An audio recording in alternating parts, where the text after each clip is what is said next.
नमस्कार दोस्तों, मैं हूं गीता, लेकर आई हूं अपना शो जासूस या जर्नलिस्ट। दोस्तों, हर दिन क्राइम की घटनाएं बढ़ती ही जा रही हैं। अगर मैं बात करूं रेप की घटनाओं की, तो हर दिन इस तरह की घटनाएं सुनने को मिलती हैं। तो इस बारी के शो में मैं एक ऐसा ही मामला लेकर आई हूं जहां पर एक 13 साल की लड़की के साथ फरवरी के महीने में रेप का मामला सामने आया था। इतना ही नहीं, वह लड़की गर्भ से भी हो गई थी और अभी भी उसकी नाजुक स्थिति है। फिलहाल आरोपी को जेल हो गई है। लेकिन जहां पर हमारी सरकार महिला सुरक्षा को लेकर के और लड़कियों की सुरक्षा को लेकर के बहुत ज़्यादा बातें करती है, नारेबाजी करती है, भाषणबाजी करती है और उनकी सुरक्षा की बात करती है, वहाँ पर उसकी हकीकत कुछ और ही होती है। तो ऐसा ही एक मामला लेकर आई हूँ मैं इस बार की वीडियो में। तो बने रहिए इस पूरे वीडियो को देखने के लिए मेरे साथ जासूस या जर्नलिस्ट पर।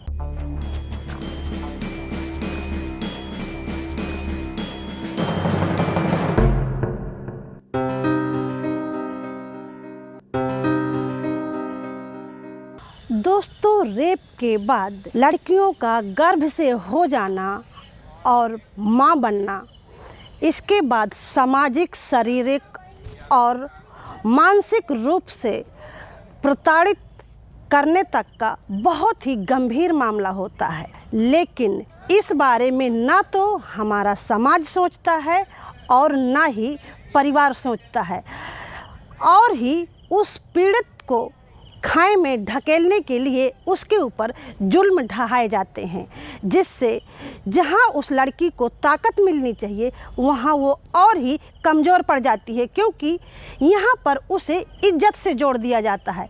फिलहाल उसकी चिंता कोई नहीं करता है। यही मामला इस घटना में भी हुआ था। तो इस पूरे वीडियो की जो कहानी है मैं उसको आगे बताऊंगी। दोस्तों, मामला करबी कोतवाली अंतर्गत आने वाले एक गांव का है, जहां पीड़ित लड़की की मां बताती है कि उसकी 13 साल की लड़की के साथ गांव के 35 वर्षीय व्यक्ति ने रेप किया है। वहीं लड़की के अनुसार उसका 2 बारी रेप हुआ है और वह व्यक्ति उसको बहला फुसका लाकर घर में बुलाता था और उसके साथ इस तरह की घिनौनी हरकत करता था। लड़की के चीखने चिल्लाने पर जब उसके परिवार वालों ने सुना तो उन्हें जान से मारने की धमकी देता था और गाली गलौज करता था, जिससे लड़की बहुत ज़्यादा डरती थी। इतना ही नहीं, इन दिनों जब रेप हुआ तो उसके पेट में बच्चा भी आ गया और धीरे धीरे करके उसका पेट बड़ा होने लगा। गांव में इस चीज़ को देखकर बहुत ज़्यादा कानाफूसी होने लगी। लोग अपने दबी जुबान में ये बताने लगे कि इस लड़की का पेट इतना क्यों बड़ा हो रहा है।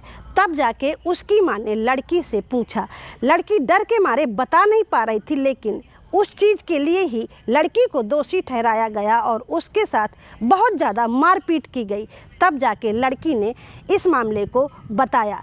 फिलहाल उसको 9 महीने बाद बच्चा भी हुआ, लेकिन समय से एम्बुलेंस न मिलने के कारण और अस्पताल न पहुंचने के कारण उसका मरा बच्चा पैदा हुआ और लड़की की स्थिति बहुत ज़्यादा नाजुक हो गई। जब इस मामले को कवरेज के लिए हम पहुंचे और जानना चाहा तो लड़की की मां ने कहा कि लड़की बीमार है। कवरेज के दौरान हमारी जासूसी में निकल कर आया कि जहां पर उस लड़की को इतनी गंभीर घटना के बाद सपोर्ट मिलना चाहिए, वहाँ पर गांव में तो जोरों पर चर्चा है ही उस लड़की के इस मामले को लेकर, लेकिन उसका परिवार भी उसके ऊपर दबाव बना रहा है कि अगर ऐसी घटना हुई है तो जब वह व्यक्ति जेल से आएगा तो उसी के साथ उसकी शादी करवा दी जाएगी, जबकि ये बहुत ही गलत बात है। वहाँ पर परिवार को तो सपोर्ट करना चाहिए। कहाँ वो 35 साल का व्यक्ति और कहाँ 13 साल की बच्ची, और फिर जिस व्यक्ति ने उस लड़की का रेप किया हो उसके साथ ज़िंदगी बिताना, ये तो बहुत ही मुश्किल की बात है। तो फिर आखिरकार हमारा समाज और परिवार क्यों दबाव बना रहा है, क्यों नहीं समझ रहा इस मामले को। इस मामले में जब हमने करबी कोतवाली एसओ से बात की तो उन्होंने बताया कि आरोपी तो उसी समय जेल चला गया था और उसके जेल जाने के कुछ ही दिन बाद इस केस में चार्जशीट भी लगा दी गई थी और अभी हाल ही में महीने भर पहले वो चार्जशीट हाई कोर्ट में भी दायर हो गई है। अब आगे की कार्रवाई कोर्ट करेगी। उनके यहाँ से फिलहाल आगे की कार्रवाई और नहीं होगी। अरे जो घटना हुई तो उसके 90 दिन के भीतर हो गई थी, सभी काफी दिन हो गया। अच्छा, तो अब वो व्यक्ति जेल में है? हाँ, तो हाई कोर्ट में बेल डाला था, पता नहीं हुई कि नहीं। कब डाला था हाई कोर्ट में बेल? अभी जल्दी आई थी। कब तक, कुछ अगर टाइम? 7 महीना हो गया होगा। अच्छा, तो आगे किस तरह की कार्रवाई होगी, क्या होगा उसमें? और कोई कार्रवाई नहीं होगी, सब न्यायालय पे होगी, न्यायालय। अब सवाल ये उठता है कि जहाँ पर इस तरह के मामले होते हैं और आरोपियों को जेल भी हो जाती है, लेकिन कुछ ही दिन के लिए जेल होती है और जब वो जेल से आते हैं तो उसी तरह सीना चौड़ा करके चलते हैं और उनके हौसले बुलंद होते हैं। आखिरकार जब इतने कड़े कानून बने हुए हैं तो उन पर और किस तरह की ठोस कार्रवाई होनी चाहिए, इसके बारे में क्यों नहीं सोचा जाता ताकि महिलाएं और लड़कियां सुरक्षित रह सकें। तो दोस्तों, ये थी मेरी आज की जासूसी भरी कहानी। अगली बार फिर मिलूंगी किसी नए मुद्दे के साथ। तब तक के लिए बने रहिए इस पूरे वीडियो को देखने के लिए मेरे साथ जासूस या जर्नलिस्ट पर। और हाँ दोस्तों, अगर अभी तक हमारा चैनल सब्सक्राइब नहीं किया तो प्लीज़ अभी ही कर लीजिए। सब्सक्राइब करिए, कमेंट करिए और लाइक ज़रूर करिए।